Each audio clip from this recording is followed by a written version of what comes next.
आखिर कौन था वह योद्धा जो कर्ण का कवच कुंडल तोड़कर उसका वध कर सकता था? आखिर किस अस्त्र से कर्ण का कवच कुंडल तोड़ा जा सकता था? अमृत से निर्मित कर्ण के कवच और कुंडल अगर जिन्हें कर्ण धारण करे रहते तो शायद उनकी मृत्यु असंभव थी। तो क्या महाभारत काल में ऐसा कोई था जो कर्ण के कवच कुंडल भेज सकता था? क्या श्री कृष्ण का सुदर्शन चक्र, अर्जुन का पाशुपात्र, अश्वत्थामा का नारायण अस्त्र, इंद्र का वज्र और महादेव का त्रिशूल, क्या इनमें से कोई भी ऐसा अस्त्र था जो कर्ण का कवच और कुंडल सहित उसका वध कर सकता था?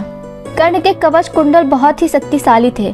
कहते हैं कर्ण के कवच कुंडल अमृत से निर्मित थे, जिन्हें केवल दिव्यास्त्र से ही परास्त किया जा सकता था, और यह कवच कुंडल कर्ण को महारथी बनाते थे। कहते हैं कवच कोई भी अस्त्र शस्त्र से कर्ण की सुरक्षा करता था, तो वहीं कुंडल कर्ण को अंदर से फुर्ती और तेजी भरते थे, जिस वजह से वे हमेशा फुर्तीमान रहते थे और बिना थके कई दिनों तक युद्ध करने की काबिलियत भी उनमें थी। यहाँ तक कि वेदव्यास जी ने महाभारत में कर्ण को एक युवा योद्धा के रूप में दर्शाया है, क्योंकि हर समय उनके पास कवच और कुंडल थे जो उन्हें अत्यधिक शक्तिशाली बनाते थे। महाभारत के वन पर्व अध्याय 300 के अनुसार भगवान सूर्य ने पुत्रवश स्नेह में आकर कर्ण को दर्शन दिए थे। यह वह समय था जब महाभारत का युद्ध होने वाला था। उस समय उन्होंने सपने में ब्राह्मण का रूप धारण कर रखा था।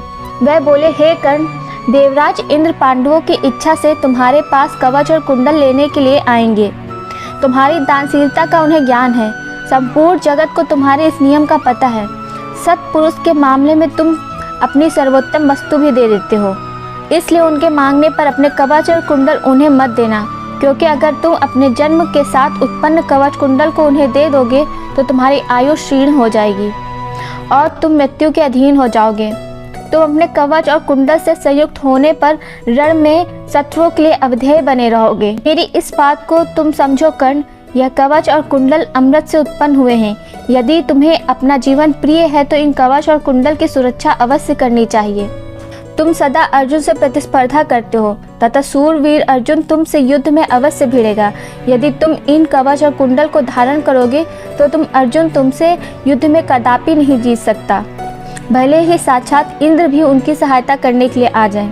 इसलिए अगर रणभूमि में तुम अर्जुन से जीतने की अभिलाषा रखते हो तो इंद्र को यह शुद्ध कवच और कुंडल कदापि मत देना।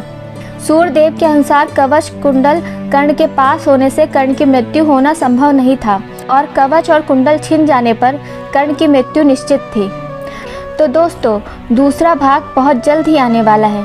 दूसरा भाग देखने के लिए हमारे चैनल को सब्सक्राइब जरूर करें और बेल आइकन को जरूर दबाएं, ताकि जैसे ही दूसरा भाग आएगा तो उसका नोटिफिकेशन आपको सबसे पहले मिल सके। धन्यवाद। जय श्री राम।